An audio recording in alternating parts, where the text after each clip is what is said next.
찬송가 279장입니다. 279장. 인내하신 곳에 주여 내가 비오니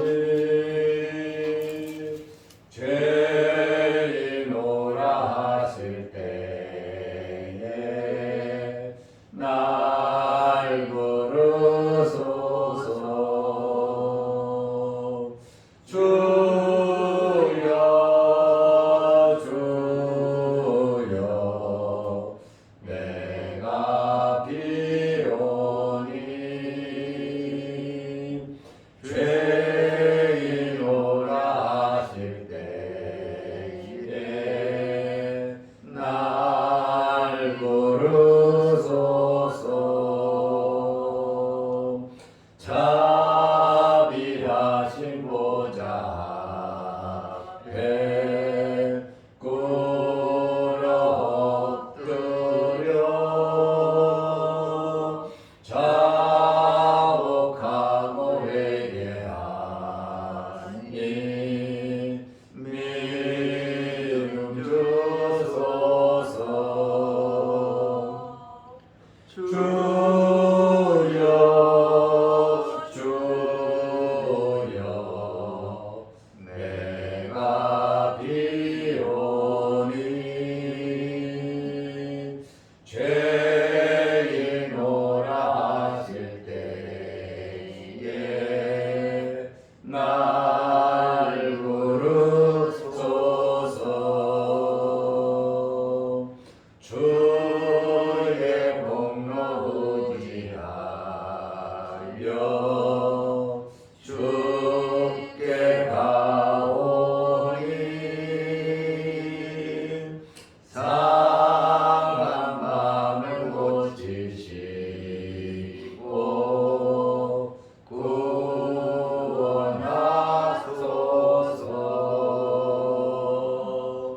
주여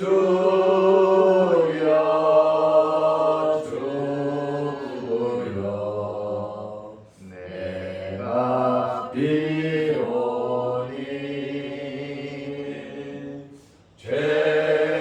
죄인오라 하실 때에 날 부르소서.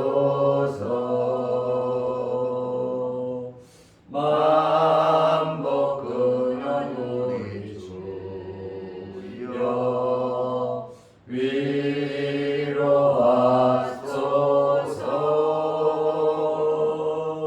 우리 주와 같으시니 어디 있을까.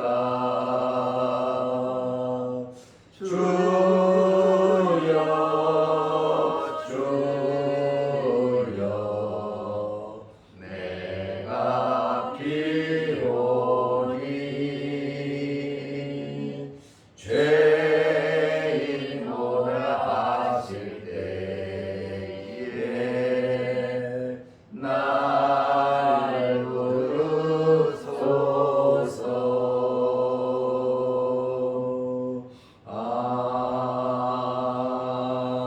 아멘.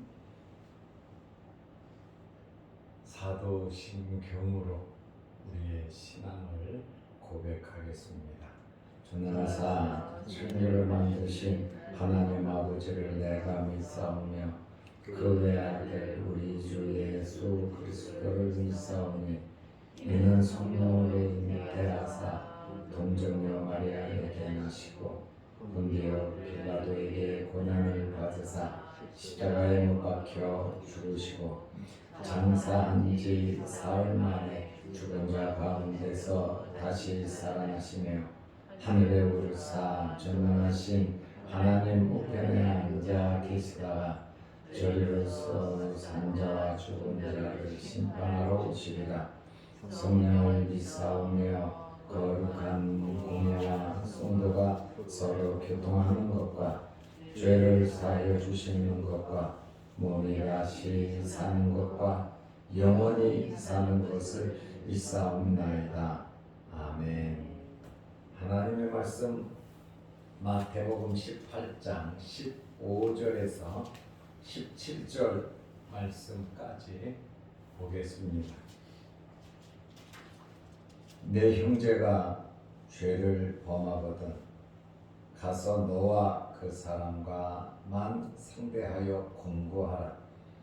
만일 들으면 내가 내 형제를 얻을 것이요 만일 듣지 않거든 한두 사람을 데리고 가서 두세 증인의 입으로 말마다 확증하게 하라. 만일 그들의 말도 듣지 않거든 교회의 말하고 교회의 말도 듣지 않거든 이방인과 세리와 같이 여기라. 아멘. 17절 말씀까지 보았습니다.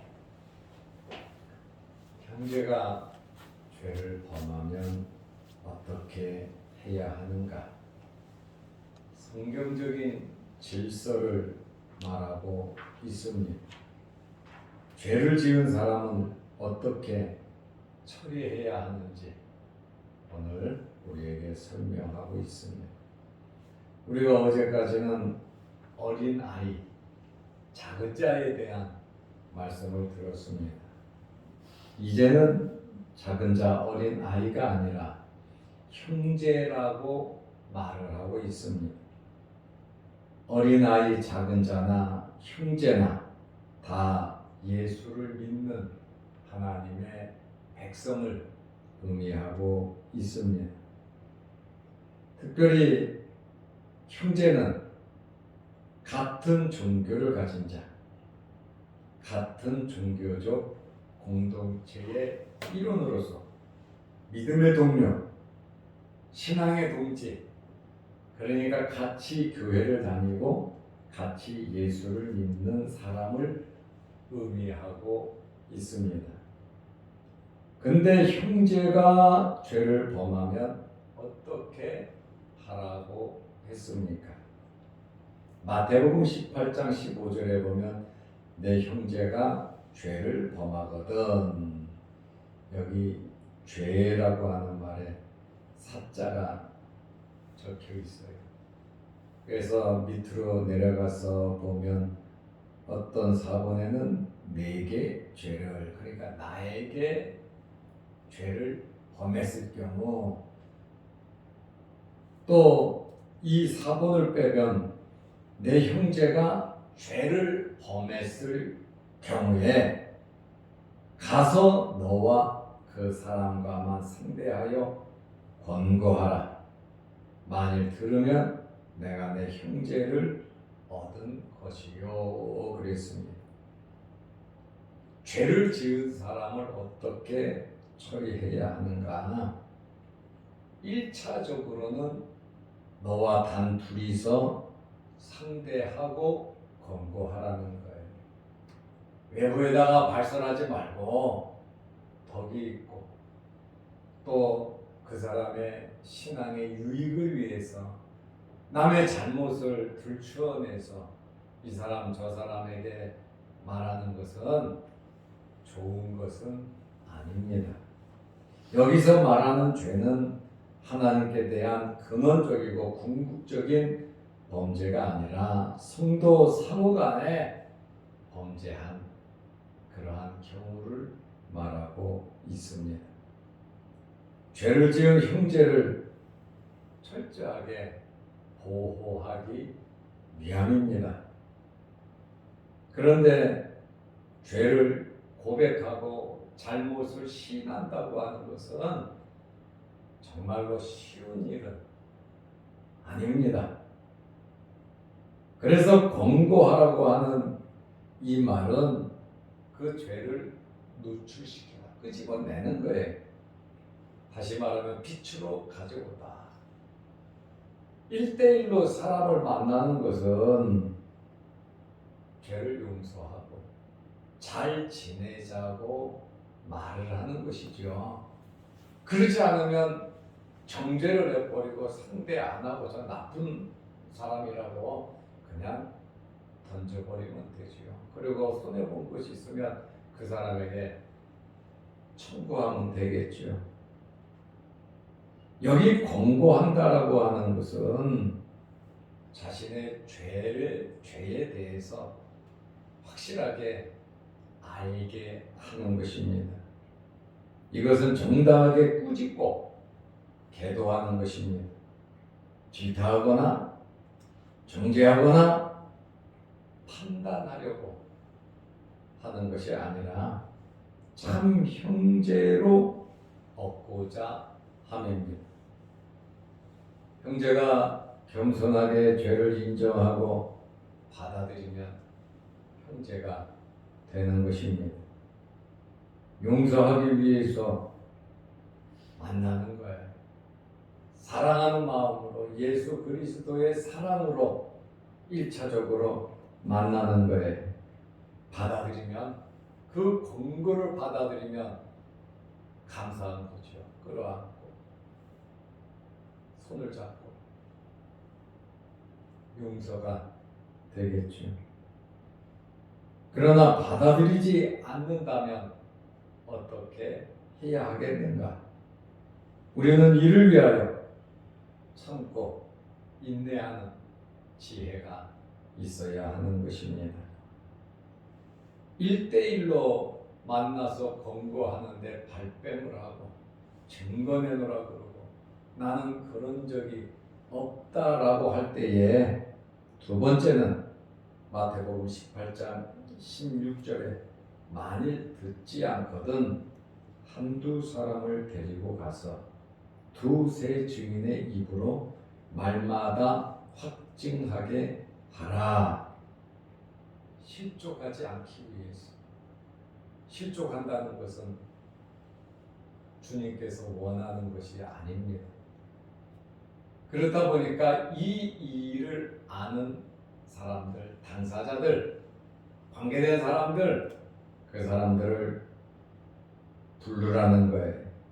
이것은 두 번째 기회를 주는 것입니다. 이 일을 확실히 하기 위해서 아는 두세 증인과 물증을 들이대야 하는 것입니다. 자칫 잘못하면 1대1로 말을 하고 죄를 짓지도 않았는데 거짓 증인을 만들어서 사람을 바보로 만들어 버릴 수도 있습니다. 그렇기 때문에 확실한 증거가 있어야 하는 것입니다. 신명기 19장 15절 말씀에 보면 사람의 모든 악에 관하여 또한 모든 죄에 관하여는 한 증인으로만 정할 것이 아니요 한 사람 이야기 듣고 한 사람으로 되는 것이 아니라는 거예요. 두 증인의 입으로나 또는 세 증인의 입으로 그 사건을 확정할 것이며 첫 단계보다 사건이 확대되었습니다. 이제 법적인 처리의 전 단계에 이른 것입니다. 교회는 형사처벌권이 없습니다. 그리고 조사할 법적인 조사권이 없습니다. 그러다 보니까 이제 교회에서 법적인 절차를 밟아가는 겁니다. 교회는 치리회가 있습니다. 당회입니다. 노회가 재판하고 치리할 수 있습니다.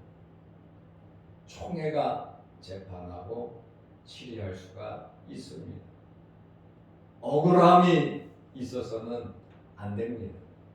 신앙인으로서 하나님 앞에서 모든 일들을 정확하게 처리를 해야 하는 것입니다. 나쁜 사람들이 선한 사람 예수님을 잡아 죽이듯이 스데반 집사를 잡아 죽이듯이 율법의 증자를 가지고 못된 짓도 많이 했습니다. 그러나 신앙인들은 하나님 앞에서 정말 바르게 모든 일들을 처리해야 하는 것입니다. 여기 말마다 확증하게 하라고 하는 것은 문제가 된 발언과 사건의 구체적인 죄악, 증거를 말하는 거예요. 확증이라고 하는 말은 굳세게 세우다, 증창케 하다, 제출하다라고 하는 뜻으로 범죄에 대한, 잘못한 것에 대한 확정을 의미하고 있습니다. 절대로 무고해서는 안 된다라고 하는 그러한 말입니다. 이렇게 2차로 증인을 들이대는데도 세우는데도 듣지 않으면 어떻게 하냐 그 말입니다. 여기 듣지 않는다라고 하는 것은 무심코 듣고 무시하다는 거예요. 신중하게 듣지도 않고 오히려 방관하여 무시하는, 다시 말하면 마음대로 해보라는 거야. 니들 마음대로, 니네들이 무슨 권한을 가지고 이렇게 나를 범죄자로 만드냐. 니들 마음대로 해보라고. 사랑하는 마음으로 1차. 그래도 좀 더 확고한 증인을 세워서 2차. 이러한 두 번째 경고는 증인을 세워서 문제를 해결하고자 하는 것으로서 개인적인 만남에서 자기의 잘못을 인정하지 않은 그 형제를 다른 사람의 증언을 통하여 자신의 행위가 범죄임을 깨닫게 하기 위한 과정이라고 하는 것이지요. 이때에도 정죄하는 것이 아니에요. 권고하는 것이. 두세 증인을 세우는 것도 공개적으로 하는 것은 아니라는 것이. 될 수 있는 한 그 사람의 인격과 그 사람의 미래와 그 사람의 여러 가지 삶의 지장이 되지 않도록 비밀을 보장하면서 이 일을 진행하는 거예요. 이 일은 사람을 얻고자 하는 것이죠. 용서하려고 하는 것이죠. 한 형제로 함께 지내고자 하는 것입니다. 그런데 1차 권고도 안 듣고 2차 권고도 안 들으면 어떻게 해야 하는가? 그럴 경우에는 교회에 말을 하라는 겁니다. 교회는 하나님의 집, 하나님께서 임재하는 곳이고, 교회는 하나님의 말씀이 있고, 교회 나름대로 질서와 법이 있다는 거예요. 세상의 법과는 다르죠. 세상의 법은 형사처벌을 할 수가 있습니다. 그러나 종교적인 이러한 법은 조사나 형사처벌을 할 수가 없습니다. 그러나 하나님의 공의로운 심판을 선언하는 아주 무서운 판결인 것을 우리는 알아야 합니다. 마태복음 18장 17절 말씀에 보면 만일 그들의 말도 듣지 않거든 교회의 말을 하고, 교회에서 그 사람을 불러다가 이제 증인들을 세워서 그 증거들을 보고 다시 한 번 더 교회가 공식적으로 기회를 주라는 것입니다. 교회 말하는 것은 세 번째 단계 마지막 조치입니다. 교회가 공식적으로 개입하여 형제를 권고하는 것입니다. 반론권은 물론 주어야 합니다. 그리고 똑같이 기회를 주고 판단을 해야 하는 것입니다. 인정이나 아는 관계라고 하나님 앞에서 공의롭지 못하면 하나님의 심판이 임할 것입니다. 물론 1차, 2차에 해당한 사람들의 모든 이야기를 듣고 판단하는 거예요. 범죄한 사람은 범죄자로 그 사람을 치리하려고 목적을 하는 것이 아니에요. 무고가 될 수도 있고 범죄가 성립될 수도 있습니다. 이것은 사람을 얻고자 함이지 벌을 주고자 함은 절대로 아니다라고 하는 그러한 말입니다. 여기서 말하는 교회는 베드로의 신앙 고백 위에 세워진 교회, 하나님의 권위, 말씀의 권위로서 결정을 내리는 마지막 단계다라고 하는 그러한 말씀입니다. 1차, 2차를 거부한 사람은 3차도 거부할 수 있습니다. 이제 교회에서 개입을 하고 국적으로 이제 사람들의 이야기 증거를 다 들이댔는데 교회의 말도 듣지 않거든 일단 교회에서 결정은 내려야지요. 그런데 교회의 말도 듣지 않거든 이방인과 세리와 같이 여기라. 그 말은 무엇이냐면 출교를 시키는 겁니다. 교회에서 쫓아내는 겁니다. 그것이 뭐냐?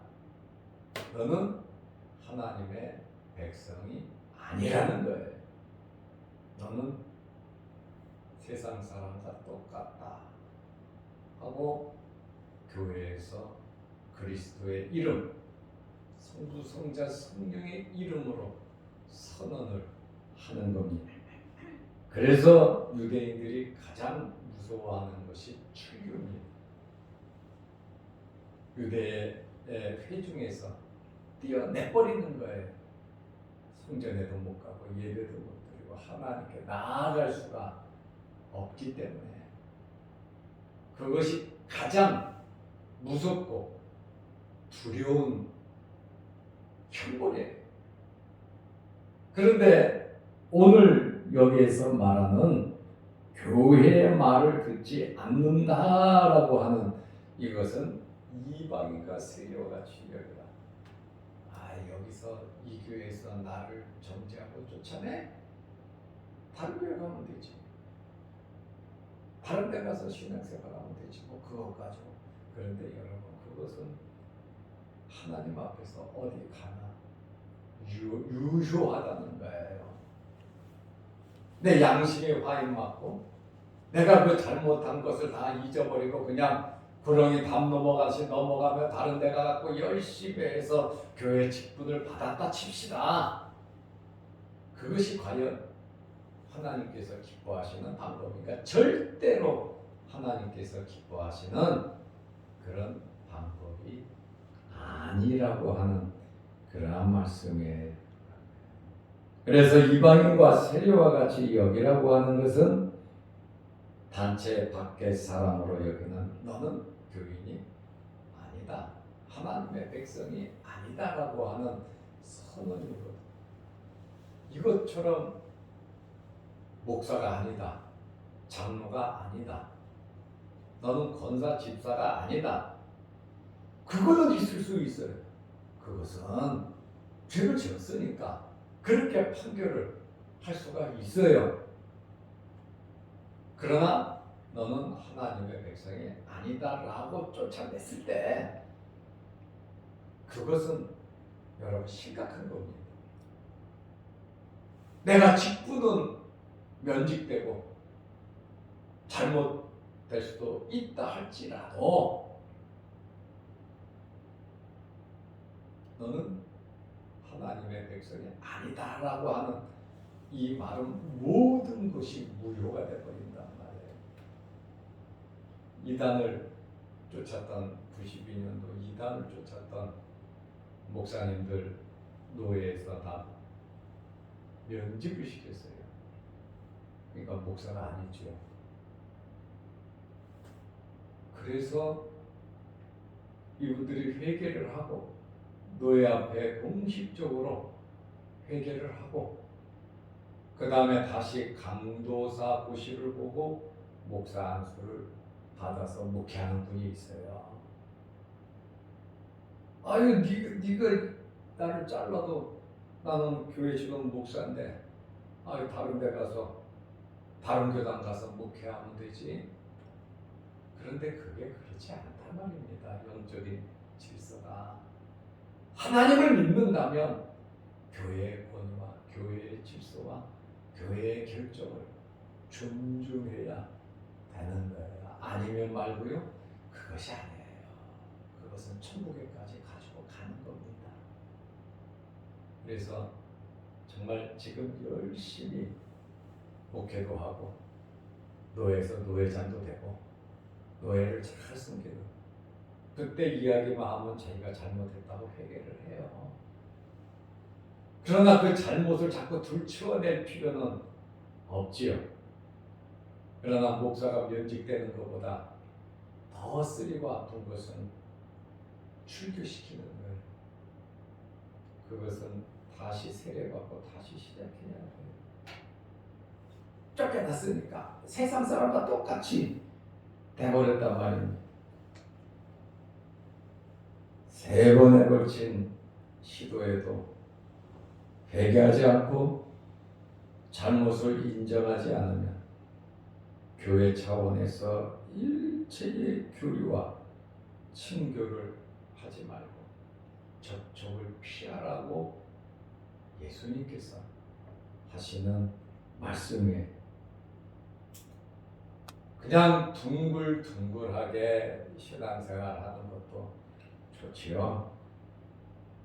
그러나 말씀을 범하고 범죄하고 잘못했을 경우에는 공정하게 질서 있게 교회는 바르게 하나님 앞에서 모든 일들을 처리해 가야 참된 교회라고 할 수가 있습니다. 그러므로 우리가 이러한 교회의 질서, 이렇게 질서 있게 하는 교회는 거의 존재하지 않는 것 같고요. 정말 크게 잘못해서 치리받은 분이 장로님이 교회에서 면직을 했는데 그 다음 주일날 다른 교회 가서 대표기도 하고 있다니까요. 그러면 그리스도의 권위, 교회의 권위가 어떻게 되겠습니까? 우리를 위해서라도 그렇게 권위가 없어서는 안 된다라고 하는 그런 말씀이에요. 그래서 신앙생활함에 있어서 이러한 이 교회의 질서가 있다는 사실을 우리가 알고 주님의 말씀대로 항상 우리 자신들을 돌아보면서 아름답게 또 사랑하는 마음을 가지고 모든 사람을 대할 수 있는 저와 여러분들이 다 되시기를 주의 이름으로 축원합니다. 기도하겠습니다. 하나님 아버지, 교회는 질서가 있어야 되고 이와 같이 서로 사랑하고 서로 보호하고 아끼고 위하는 이러한 마음이 있게 하시고 또한 잘못을 인정하고 회개할 수 있는 성령의 놀라운 은혜가 있게 하여 주옵소서. 한 주간 동안 주의 전에 나와 열심히 예배드리며 기도하게 하시고 영상 유튜브를 보게 하시고 내일 거룩한 주일을 잘 예배할 수 있는 하루가 되게 하옵소서. 오늘 이 새벽에도 주의 전에 나와 머리 숙여 기도합니다. 우리의 기도를 들어주시고 우리 마음의 소원을 이루어 주옵소서. 또한 영상 유튜브를 보면서 함께 말씀을 나누고 은혜 받고 기도합니다.